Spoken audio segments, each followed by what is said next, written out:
অ্যাডমিশনটা না আসলে সবার জন্য না। ঠিক আছে? তোমরা যারা অ্যাডমিশন টেস্ট প্রিপারেশন নাও, এই অ্যাডমিশনে সবাই কিন্তু চান্স পাও না। বেশিরভাগ মেজরিটি যারা স্টুডেন্ট আছো, 90% এর থেকেও বেশি স্টুডেন্ট আছো, যারা আসলে চান্স পাবা না। এইটার পিছনে একটাই কারণ থাকে, সেটা কি জানো? এটাকে বলা হয় প্রিজাম্পশন করার অ্যাবিলিটি বা হচ্ছে অনুমান করার হচ্ছে দক্ষতাটা। তো দেখো, আমরা যারা এই যে পৃথিবীতে আছি বা আমরা যারা এই দুনিয়াতে আছি, এই দুনিয়াতে থাকা অবস্থায় আমরা কিন্তু আসলে আমাদের মৃত্যুর পর কি সিচুয়েশনটা হবে এটা যদি আগে আমরা দেখতে পাইতাম বা আমরা যদি আসলে আমাদের চোখের সামনে জিনিসটা থাকতো, তাইলে কিন্তু দেখা যাইতো যে এত খারাপ মানুষ পৃথিবীতে এক্সিস্ট করতো না। ঠিক আছে? তো অ্যাডমিশন সময়টাতেও সেম একই টাইপের ফিলোসফিক্যাল ঘটনাটা ঘটে।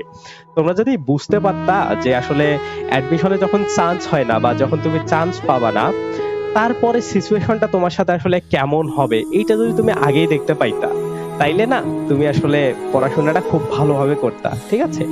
তো এই যে বললাম প্রিজাম্পশন করার বিষয়, তো এই প্রিজাম্পশনটা এক একটা লেভেল অনুসারে এক একটা ব্যক্তির ক্ষেত্রে মানে আলাদা আলাদা ভাবে এটা ভ্যারি করে। বিষয়টা কেমন দেখো, যে অ্যাডমিশন লেভেলে যারা তোমরা আছো, প্রায় তোমাদের সবার বয়স একটা সার্টেইন লেভেল, একটা কাছাকাছি একটা নিশ্চিত লেভেলে থাকে যে এই বয়স থেকে এই বয়স, দেখা গেল যে তোমাদের 21 বছর, 20 বছর, 22 বছর, এই টাইপের বয়সগুলাই তোমাদের সবাই অ্যাডমিশন টেস্টের মধ্যে তোমরা বিলং করো বা অ্যাডমিশন টেস্টের সময় সবার এই টাইপের বয়স থাকে। তো কি হয় যে একজনের 20 বছর, একজনের 21 বা একজনের 22, তো এই যে একটা বয়স আছে, এটাকে হচ্ছে সাইকোলজির ভাষায় বলা হয় যে একটা মানুষের মানসিক বয়স তার অ্যাকচুয়াল বয়সের থেকে অনেক কম অথবা অনেক বেশি হইতে পারে। তো এই যে প্রিজাম্পশন করার ক্ষমতা বা অনুমান করার ক্ষমতাটা তাদেরই বেশি হয় যাদের আসলে মানসিক বয়সটা একটু বেশি থাকে। মানসিক বয়সটা বলতে কি বোঝায়, যে ধরো তোমার বয়স 20 বাট তুমি 24-25 বছরের একটা মানুষের মতো করে চিন্তা করতে পারতেছো। তো এই যে 24 বছর বা 25 বছর বা 26 বছরের মানুষ যে লেভেলের চিন্তাটা করতে পারবে, সেটাকে বলা হবে কি, অবভিয়াসলি ম্যাচিউর লেভেলের চিন্তা ভাবনা। তো ওই ম্যাচিউর লেভেলের চিন্তা ভাবনাটা যখন তোমার মধ্যে আসবে, তখন কিন্তু তোমাদের আসলে এই যে প্রিজাম্পশন করার ক্ষমতা বা একটা ভালো করার চাহিদা বা অ্যাডমিশনে তোমার চান্স না পাইলে কি হবে, তোমার ফ্যামিলির একটা ইস্যু থাকবে যে তুমি চান্স না পাইলে তোমার ফ্যামিলি তোমার উপর ডিপেন্ডেন্ট, বা তোমার ফ্রেন্ড সার্কেলের মধ্যে তোমার একটা নিজের অস্তিত্ব ভালোভাবে টিকায় রাখার বিষয় আছে। তো এই বিষয়গুলো না তোমরা আগে অনুধাবন করতে পারবা। ঠিক আছে?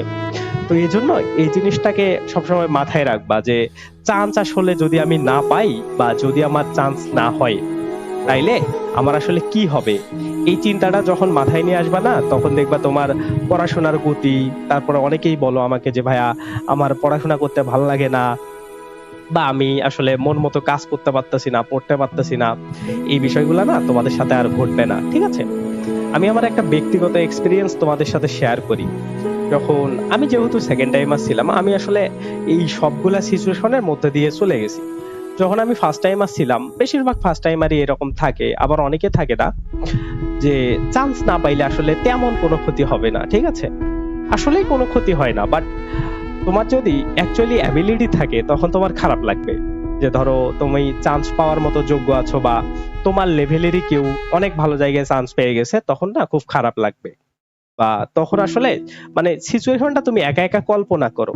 ধরো তুমি পড়ার টেবিলে বসে আছো, ভিডিওটা দেখতেছো, তুমি কল্পনা করো যে তুমি চান্স পাও নাই, তোমার সাথেই যে তোমার পাশে বসে ক্লাস করে বা একই সাথে কোচিং এ যাও, একই সাথে বড় হইছো, একই সাথে সাথে ইন্টারমিডিয়েট এসএসসি করছো, সে দেখো ঢাবিতে রাবিতে চবিতে কোথাও একটা ভালো জায়গায় চান্স পেয়ে গেছে, তুমি আসলে পাও নাই।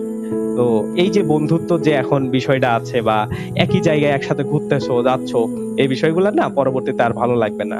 এগুলা নিজে নিজে কল্পনা করো, নিজেকে ওই পজিশনে নিয়ে যাও যে তুমি আসলে চান্স পাও নাই বা তোমার আসলে চান্স হয়নি, আর তোমার বন্ধুর বেস্ট ফ্রেন্ডের চান্স হয়েছে।